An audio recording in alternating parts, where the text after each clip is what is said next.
पुंडलिक वरदा हरिविठ्ठल श्री ज्ञानदेव तुकाराम सावित्रीबाई फुले पुणे विद्यापीठाच्या अंतर्गत संत नामदेव अध्यासन आणि संत तुकाराम अध्यासन यांच्या संयुक्त विद्यमाने संपन्न होत असलेल्या वारी विचारांची या कार्यक्रमात आपणा सर्वांचं मनपूर्वक स्वागत आणि सर्वांना आषाढी वारीच्या हार्दिक शुभेच्छा। आपण वारकरी संप्रदायामध्ये अभिप्रेत असणारी प्रमाण व्यवस्था आणि त्या प्रमाण व्यवस्थेचा संतांशी कसा संबंध पोहोचला याची चर्चा आपण केली।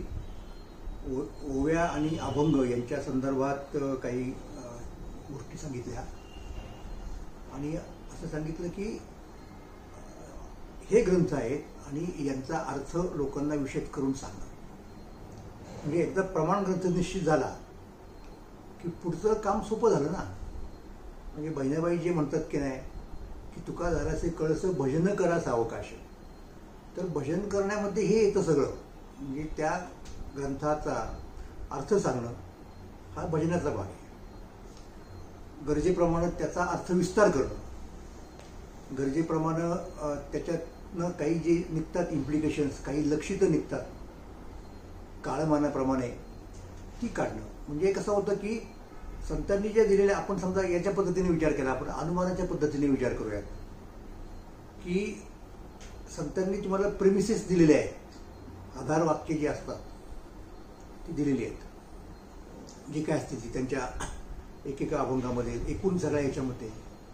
आता त्या मूलभूत प्रेमिसेसमध्ये त्या त्या काळच्या गोष्टी, म्हणजे त्या त्या काळच्या गरजा, त्या त्या काळचं नवीन ज्ञान यांची भर टाकायची आणि मग अगोदरची मूलभूत प्रेमिसेस की ज्या बदलणार नाही आणि आता नव्यानं आपण त्याच्यामध्ये ॲड करतो, कारण त्याला पर्याय नसतो। तर शेवटी आपल्याला आपण आपल्या काळात जगतो। लक्षात घ्या, फरक कसा आहे, ज्ञानेश्वर महाराजांचा एक काळ होता, एक तुकाराम महाराजांचा काळ होता आणि समजा एक आपला काळ आहे। तर आपण आपल्या काळात जगतो, आपण ज्ञानेश्वर महाराजांच्या काळात जगत नाही। आपण आपल्या काळात जगतो, आपण तुकोबांच्या काळात नाही आहोत। किंबहुना तुकोबा सुद्धा ज्ञानेश्वर महाराजांच्या काळात नव्हते, ते त्यांच्याच काळात होते, तुकोबांच्याच काळात होते। त्यामुळं बदलत्या काळानुसार जे जे काही असतं, आपल्या बदललेल्या गरजा, उदाहरणार्थ आपल्यावरती आलेली दडपणं, त्यावेळेला कदाचित आपल्या काही ॲस्पिरेशन्स, आपल्या इच्छा आकांक्षा बदललेल्या असतात, तर त्या सगळ्या गोष्टींची भर नवीन आधारविधानं, नवीन प्रेमिसेस म्हणून आपण मूलभूत प्रेमिसेसमध्ये भर टाकतो आणि मग त्याच्यातनं काय नवीन अनुमानं निघतात हे आपण बघतो। हे सुद्धा भजनच आहे। म्हणजे अगदी साधा मुद्दा आहे। ज्ञानेश्वर महाराजांनी ज्या वेळेला सांगितलं जे काही सांगायचं ते, त्यावेळेला इथे इस्लामचं राज्य नव्हतं, बरोबर आहे ना। तुकोबांनी ज्या वेळेला काही लिहिलं किंवा एकनाथ महाराजांनी तुकोबांच्या अगोदर, त्यावेळेला इथलं संपूर्ण राजसत्ता इस्लामची होती। निश्चितपणे काही एक फरक पडला परिस्थितीमध्ये। म्हणजे मूलभूत विधानं जी आपल्याला संतांच्या साहित्यामध्ये, म्हणजे आपल्या प्रमाण ग्रंथांमध्ये मिळतात, अधिक त्या त्या काळात पुढे आलेली विधानं, म्हणजे माहितीच्या रूपानं, मी मगाशी म्हणालो त्याप्रमाणे दडपणांच्या रूपानं, इच्छा आकांक्षांच्या रूपानं बदलत्या, त्या सगळ्या गोष्टी आहेत। त्याच्यानंतर पुढे ब्रिटिशांचं राज्य आलं। मग प्रार्थना समाजाच्या लोकांनी किंवा सत्यशोधकांनी काय केलं, मूळ विधानं जी आहेत ती ठेवली, त्याच्यामध्ये भर घातली की त्या काळची परिस्थिती। त्या काळची परिस्थिती म्हणजे काय, त्या काळची ब्रिटिश सत्ता आहे, त्या काळात निष्पन्न झालेलं नवज्ञान, नवविज्ञान ते आहे, नव्या लोकसंस्था आहेत। ज्ञानेश्वर महाराज म्हणाले की लोकसंस्था सकळ रक्षणीय गा। ब्रिटिश काळामध्ये आपल्याकडं पार्लमेंटरी सिस्टीम आहे ना, हळूहळू म्युन्सिपाल्टीपासून सुरुवात झाली, स्थानिक स्वराज्य संस्थांची लोकशाहीकरण व्हायला लागलं। म्हणजे रिपननी केलेला कायदा स्थानिक स्वराज्य संस्थांचा, तो थेट 1935चा कायदा, बघा किती फरक पडतो। मोर्ले मिंटो येतात, मग मॉन्टेग्यू चेम्सफोर्ड येतात, मग पुढे आणखीन कुठे सायमन कमिशन, मग गोलमेज परिषद भरते, मग 35चा कायदा होतो। हे चालवलं ना, म्हणजे नवीन भर टाकावी लागते तुम्हाला त्या प्रेमिसेसमध्ये। म्हणजे तुमच्या प्रमाण ग्रंथातनं या नवीन प्रेमिसेस जर ॲड केला तर काय निष्पन्न होतं हे सांगता येणं म्हणजे भजन करणं, एक्सप्लिकेट करणं। तर ते एक्सप्लिकेट करण्याचं काम आपण करत असतो आणि याला आपण म्हणतो की अर्थनिर्णय. हा अर्थनिर्णय करणं हे महत्वाचं आहे. म्हणजे ग्रंथ आहेत तुमच्याकडे संतांनी दिलेले आणि त्या ग्रंथांचा अर्थ या पद्धतीने, मी ज्याला भजन करणं म्हटलं त्या पद्धतीने आपल्याला लावता आला पाहिजे.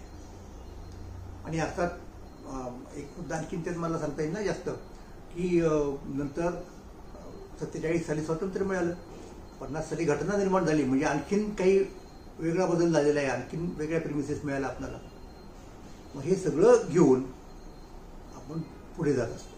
हे आपण फक्त या संदर्भात. आणि बघा ना, म्हणजे ही प्रक्रिया चालूच असते ना, काळ बदलतो. मग 90 मध्ये उदाहरणार्थ जागतिकीकरणाची प्रक्रिया सुरू झाली, सगळं लिबरलायझेशन झालं. मग ते वेगळ्या प्रकारच्या गोष्टी आल्या ना तुमच्या त्या याच्यामध्ये, कॉन्टिंजंट त्या गोष्टी आल्या सगळ्या. मग आता निश्चितपणे तुम्हाला काहीतरी वेगळं म्हणावं लागणार आहे, त्याला अनुलक्षून. आणि करतात काम करणारे लोक. म्हणजे उदाहरणार्थ आमचे अभय टिळक हे अर्थशास्त्राचे तज्ज्ञ आहेत. ते जेव्हा अर्थ सांगतात तर या सगळ्या अभंगांचा वगैरे, तर निश्चितपणे त्यांच्या डोक्यात ते पण असतं. आत्ताची जी काही आर्थिक परिस्थिती आहे, म्हणजे पोस्ट लिबरलायझेशन, फरक पडतो आपोआप त्याच्यामध्ये. तर हे खरं भजन करणं आहे. भजन करणं म्हणजे फक्त रिपिटेशन नाही. एक लक्षात घ्या, भजन करणं म्हणजे फक्त रिपिटेशन नाही, फक्त पुनरावृत्ती नाही, तर त्याच्यामध्ये अशा प्रकारचं नाविन्य तुम्हाला आणावंच लागतं. तो बदल जर केला नाही तर तुमचं संपून जाईल ना. मग लोक कशाला तुमच्याकडे येणार? तुम्ही आत्ता तेच सांगायला लागला ज्ञानेश्वर महाराजांचा काळ गृहीत धरून, किंवा मग नंतर तुकाराम महाराजांचा काळ गृहीत धरून, किंवा नंतर ब्रिटिश काळ गृहीत धरून, किंवा आणखीन नंतर 90 पूर्वीचा एक काळ गृहीत धरून, तर मग लोकांच्या ज्या काही अपेक्षा असतात तुमच्याकडनं त्या पुऱ्या नाही होणार. म्हणून अशा प्रकारचं भजन करण्याची आवश्यकता आहे. भजन म्हणजे फक्त मी आता म्हटलं त्याप्रमाणे पुनरावृत्ती नाही. ती पुनरावृत्ती असल्याचा एक समज जी ए कुलकर्णी यांचा होता. आणि म्हणून जी ए कुलकर्णींनी सुनीताबाई देशपांडेंना पाठवलेल्या पत्रामध्ये अतिशय चुकीचे उद्गार काढले संतांच्या साहित्याबद्दल. म्हणजे त्यांच्या पत्रव्यवहारामध्ये सुनीताबाई आणि जी ए कुलकर्णी यांचा पत्रव्यवहार प्रसिद्ध झालेला आहे. आणि त्याच्यामध्ये अशी अनेक पत्र आहेत. आणि त्याची भूमिका अशी आहे की जी ए कुलकर्णी जणू सर्वज्ञ आणि सुनीताबाई म्हणजे जणू काही जिज्ञासू, अशा प्रकारचा तो एकूण संवाद आहे. आणि त्या संवादामध्ये मग त्या विचारतात, आणि मग जी ए कुलकर्णी लोणची पापडापासून तर थेट कशाही बद्दल मत व्यक्त करतात आपलं. त्याच्यामध्ये हे पण मत आलं की गोरा कुंभारांनी तेच सांगितलं, सावतामाळ्यांनी तेच सांगितलं. असं नाही आहे. हे तुम्हाला भजन माहीत नाही, त्याच्यामुळे सगळा प्रॉब्लेम होतो. पण एनिवे तो मुद्दा आपण बाजूला ठेवू. मुख्य मुद्दा असा आहे की त्याचा तुम्हाला अर्थ लावता आला पाहिजे आणि तो काळानुरूप लावता आला पाहिजे. मग हा जो अर्थनिर्णय आहे, इंग्रजीमध्ये अर्थनिर्णय शास्त्रच आहे, किंवा अर्थनिर्धारण शास्त्र असंही त्याला मराठीत म्हटलं जातं. त्याला हर्मेनेटिक्स म्हणतात. आणि हे हर्मेनेटिक्सची व्याप्ती एवढी आहे युरोपमध्ये, तर ते हर्मेनेटिक्स त्यांनी सामाजिक विज्ञानांना पण लागू केलेलं आहे स्वतंत्रपणे. की माणसाचं वैशिष्ट्य काय? माणूस हा सिम्बल्स, चिन्ह वापरणारा प्राणी, माणूस हा अर्थ लावणारा प्राणी आहे. लक्षात घ्या, हे त्याचं वेगळेपण आहे. म्हणून तो वेगळी सृष्टी निर्माण करू शकतो. आणि मग हा या वचनांचा अर्थ लावायचा असतो. तर तो लावणं हे महत्त्वाचं काम आहे, कारण ते तुमचे प्रमाण ग्रंथ आहेत. मग अशा प्रकारे मी मला वाटतं काल परवाही सांगितलं असेल की चक्रधरांनी, त्यांच्या महानुभाव संप्रदायांनी एक स्वतंत्र अर्थनिर्धारण शास्त्रच निर्माण केलं. निश्चितपणे म्हणजे ते फार कमेंडेबल आहे. संपूर्ण भारतात कुठल्याही संस्कृतेतर भाषेत अशा प्रकारचा एक्सरसाइज केला गेलेला नाही. कुठल्याही भाषेमध्ये अशा प्रकारचं अर्थनिर्णय शास्त्र नाही. ते मराठीमध्ये आहे. आणि म्हणून मराठी बोलणाऱ्या लोकांना त्याचा अभिमान वाटला पाहिजे. कुठल्या संप्रदायाच्या लोकांनी तयार केलं हा मुद्दा नाही आहे, लक्षात घ्या. तर ते कुठेही लागू पडू शकतं. त्यांनी जरी निर्माण केलं असलं तरी ते कुठल्याही याला त्याचा उपयोग होऊ शकतो. जसं युरोपमधलं हर्मेनेटिक्स मी आत्ता सांगितलं, त्याची सुरुवात मुळात बायबलचा अर्थ लावण्याच्यापासून झाली खरं तर. पुढे ते विकसित होऊन गेलं. तसं आपल्याकडे सुद्धा ह्याचा आपण उपयोग करून घेऊ शकतो ना. पण एनिवे तो जो मुद्दा आहे माझा की अशा प्रकारे अर्थनिर्णय शास्त्र आहे. आणि मग तसा आपण विचार करूयात की वारकरी कीर्तनामध्ये अभंगाचा अर्थ सांगितला जातो, अर्थ लावला जातो.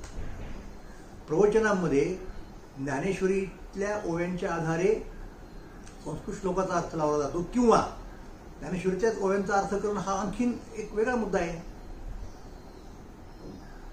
आणि मग आता आपल्याला आढळतील पूर्वीच्या काळामध्ये ज्ञानेश्वरीचे काही कोश केले गेलेले आहेत, काही कोश तर अगदी अर्थनिर्णयाच्या अंगाने जातात वगैरे. तर हा वेगळा मुद्दा, म्हणजे प्रत्यक्ष कीर्तन प्रवचन करण्यातनं ही गोष्ट वेगळी. आणि एक काळ असा होता, मी तुम्हाला सांगितलं की कीर्तन हाच वारकऱ्यांचा मुख्य मुद्दा आहे.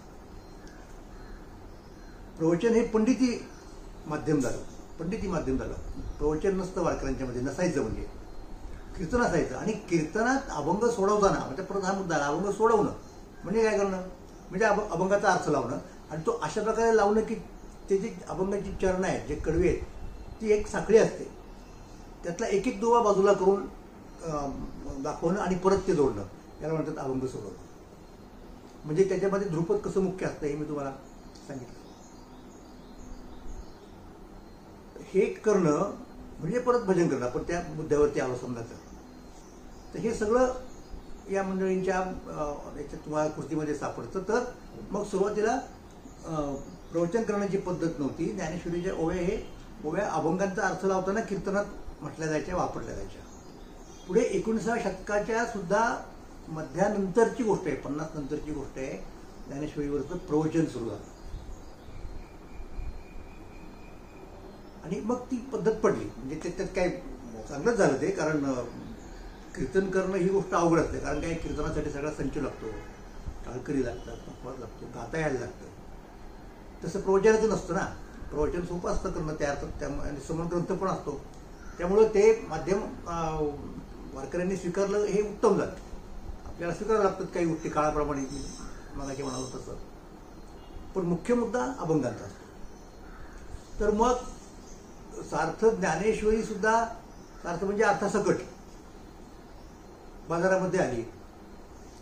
जी मंडळी प्रवचन करायची त्यांनी अर्थ लावायचा प्रयत्न केला. मग एक गणेश कृष्ण आगाशे नावाचे सद्गृहस्थ होते, त्यांनी काही तयार केली ज्ञानेश्वरी. नंतर साखरे महाराजांच्या परंपरेत नाना महाराजांनी, विनायक महाराजांनी आपल्याला सार्थ ज्ञानेश्वरी दिली. नंतरच्या काळात आपल्याला कल्पना आहे की स्वतः मामासाहेब बांडेकरांनी सार्थ ज्ञानेश्वरी. तर हे चालूच असतं.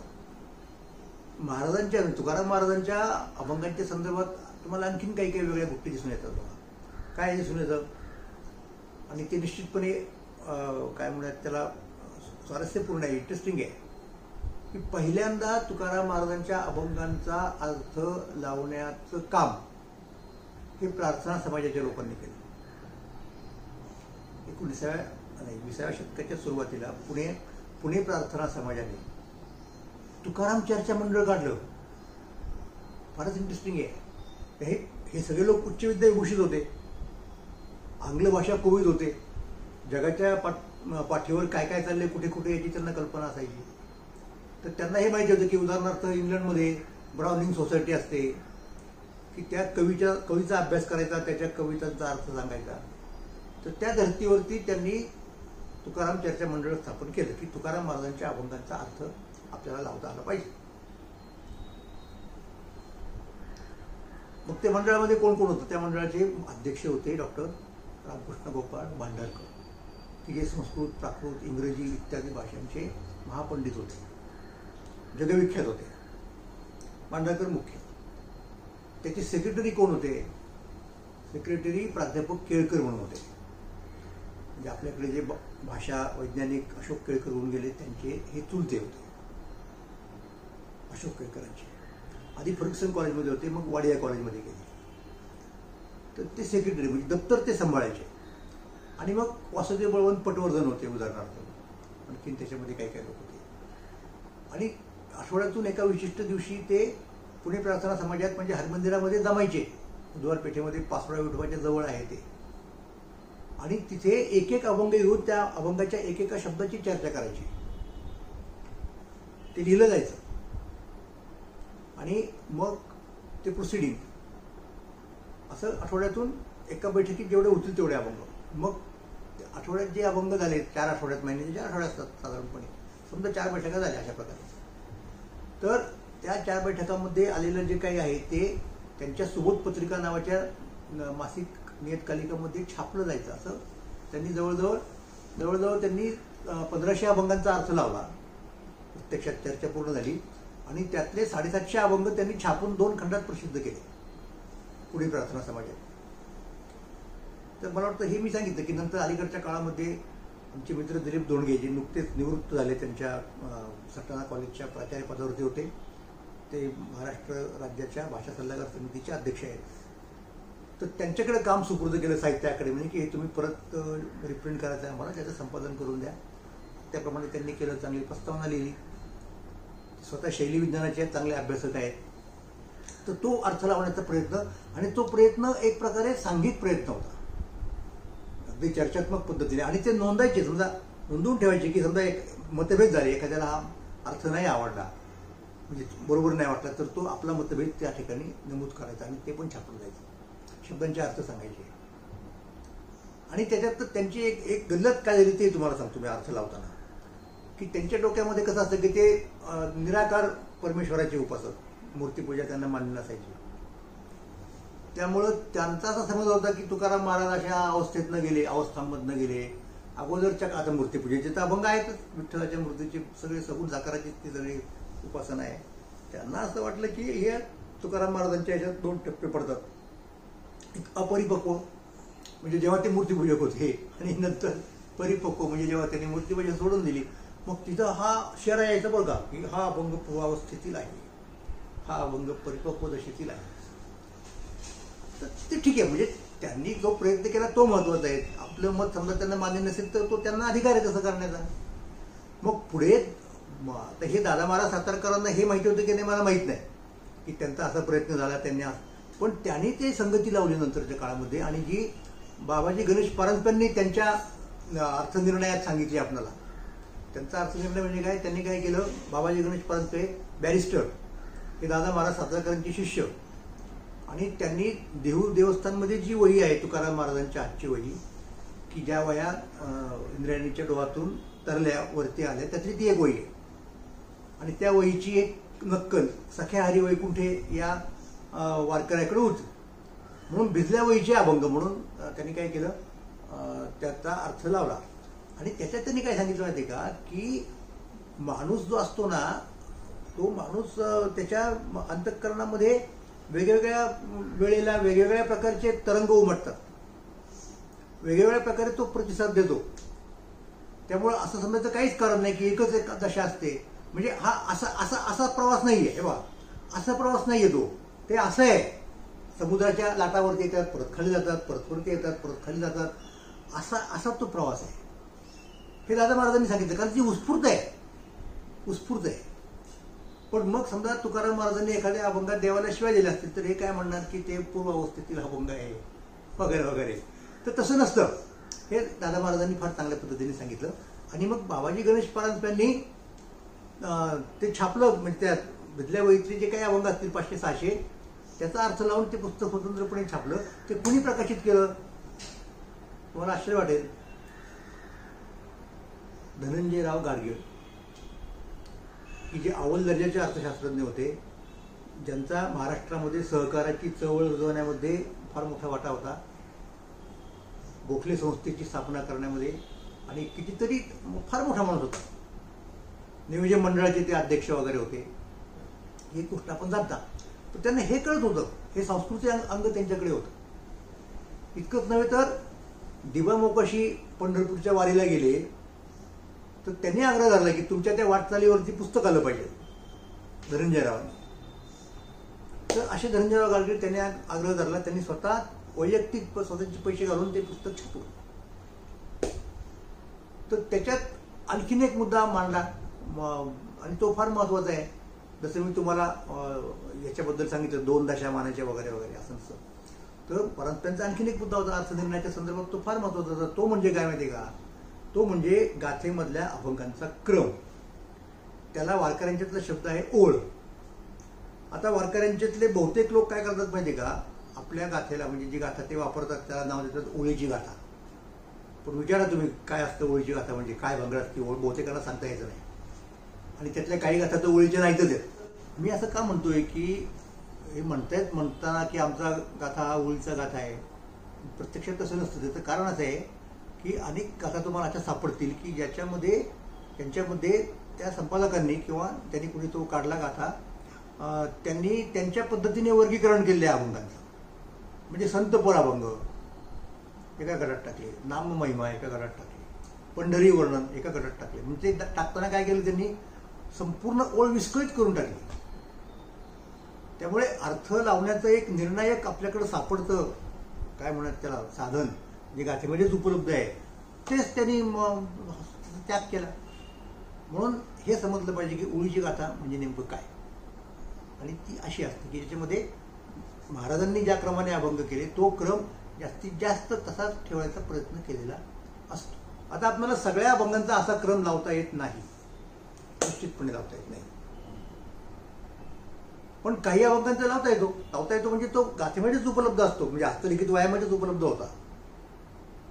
आणि इतकंच नव्हे तर ज्या लोकांनी पहिल्यांदा गाथेचं संपादन केलं तुकाराम महाराजांच्या पश्चात,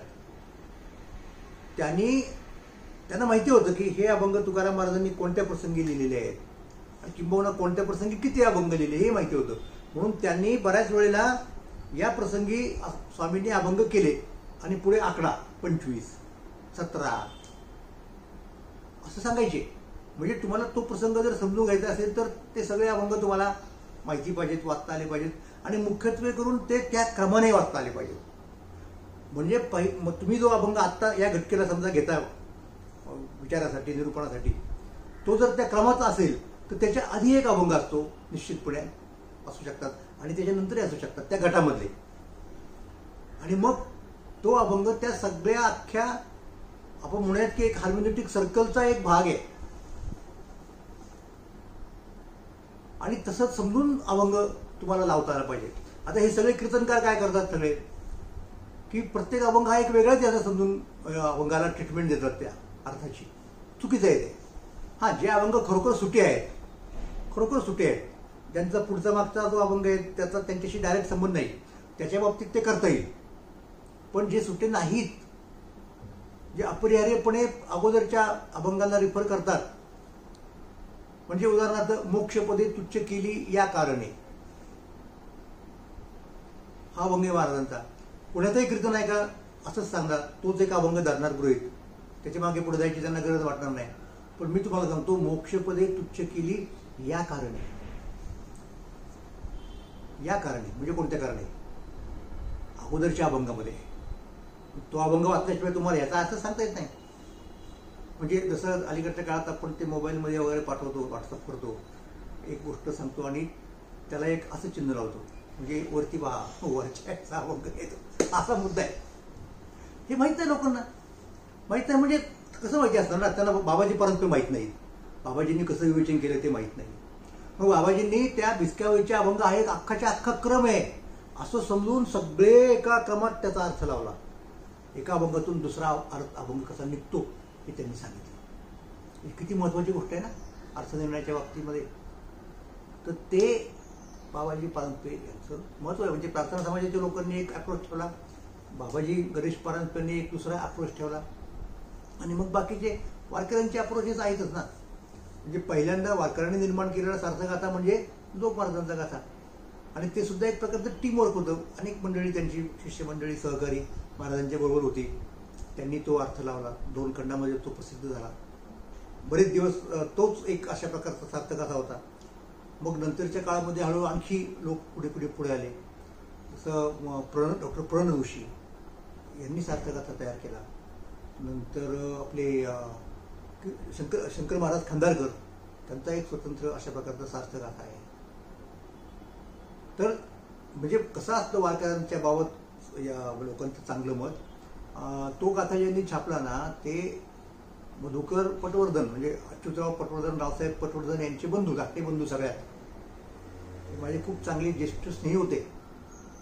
तर ते इथल्या एका प्रेसचे मुख्य होते पुण्यामधल्या. मी त्या प्रेसचं नाव विसरलो की काय, पण ठीक आहे, काही मिळत नाही. तर त्यांनी तो छापला आणि त्यांनी तो इतक्या आदरानं आणि इतक्या पूज्यभावाने छापला की अरे बाबा, हे आपण काम करतोय ते फार महत्वाचं आहे, ते जणू काही ईश्वराचं काम आहे असं समजून छापला. हे त्यांच्याकडनंच मला नंतरच्या काळामध्ये समजलं. तर तो शंकर महाराजांचा गाथा खंदारकरांचा. नंतरच्या काळात सख्य नेवरावकरांनी गाथा तयार केला. नेवरावकर हे दांडेकरांचे शिष्य, आपल्याला माहिती आहे, कल्पना आहे सगळ्यांना. तर ही जी काही प्रक्रिया असते ती अशी अव्याहतपणे चालू आहे. आणि मला असं वाटतं की चांगली गोष्ट आहे ना की प्रत्येकाचा एक अप्रोच असतो वेगळा. जसा खंदारकर महाराजांचा एक वेदांताचा अप्रोच होता. ते गाथेमधला प्रत्येक शब्द हे वेदांताच्या चौकटीत अर्थ लावायचे. तो तसा असेलच असं नाही, पण ती लावायचे, कारण त्यांनी एक अंगीकारली होती ना पद्धत वेदांताची. असा तो एक मुद्दा आहे. तर या पद्धतीने अर्थ लावता आला पाहिजे आपल्या प्रमाण ग्रंथाचा. तर मग याला काही अर्थ राहील. आणि मग समारोप करताना मी परत एकदा श्री चक्रधरांच्याकडे जाईन. त्यांनी जे म्हटलं होतं ना की हा जो शब्द आहे हा ईश्वराचा शब्द आहे, म्हणजे भगवद्गीता, नंतर स्वतः त्यांचा शब्द, लीळाचरित्रामध्ये आलेले शब्द, आणि ज्याचं नंतरच्या महानुभावाने एक सूत्रपाठ तयार केला. तर त्याचा अर्थ अन्यथा लावणं म्हणजे तो जणू काही तुम्ही ईश्वराचा अपराध केलेला असं होतं. म्हणून अर्थ लावता आला पाहिजे. मग म्हणून त्यासाठी त्यांनी ते शास्त्र निर्माण केलं. तसं काही शास्त्र वारकरी वर्तुळात निर्माण नाही झालं, कारण वारकऱ्यांचं हे अगदी अप्रोचच वेगळा आहे त्या सगळ्या गोष्टींकडे पाहण्याचा. त्यांच्यामध्ये अशा प्रकारची विद्वत्ता नाही निर्माण होऊ शकली, ही वस्तुस्थिती आहे. त्यामुळे महानुभावांनी संस्कृत ग्रंथ पुढे ठेवून रचना केली. भाष्यावरचं भाष्य म्हणजे वार्तिक वगैरे म्हणतो आपण त्याला, तसं त्यांनी केलेलं आहे सगळं. म्हणजे ती प्रतिसृष्टीच आहे. मला वाटतं मागे तुम्हाला सांगितलं होतं. तर या पद्धतीने त्यांनी याच्याकडे पाहिलं आणि मला असं वाटतं की ते योग्य आहे. आणि मग हे कुठल्याही प्रमाणग्रंथाच्या बाबतीत खरं आहे की जे प्रमाणग्रंथ अशा प्रकारे अवतरले आहेत वरून, असं आपण समजतो त्यांच्या संदर्भामध्ये. आणि म्हणून भजन करा सावकाश याचा अर्थ हा आहे की काळानुसार त्या वचनांचा अर्थनिर्णय करा. धन्यवाद.